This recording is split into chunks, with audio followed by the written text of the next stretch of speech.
the building trades is trying to do is get the members of the building trades to understand that it's okay to follow sporting events and know all the NASCAR drivers and follow the Colts and know all the football players, but there's people that really has control over your life that you should know just as well, and that's all your elected officials.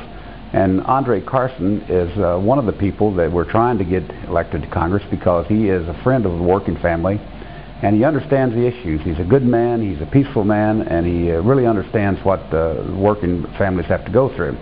Compared to his opponent, who has voted for right to work, he's voted for against project labor agreements, union project labor agreements. He's voted against labor time and time again, but yet he's touting himself as a friend of the working family. And what we've got to convince our members of is this. You know, it's okay to follow all the leisure fun things in life, but it's extremely, extremely important that we pay attention to who we're electing every day. And that's the message that the building trades is trying to get out to all of their members is, pay attention to how you vote. Pay attention to what the politician is. Don't listen to the rhetoric on TV, don't listen to the rhetoric that they put out, but study their record.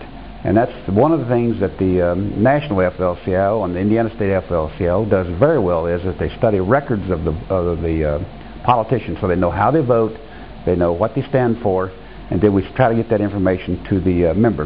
And make the political life just as much a part of their life as their leisure life.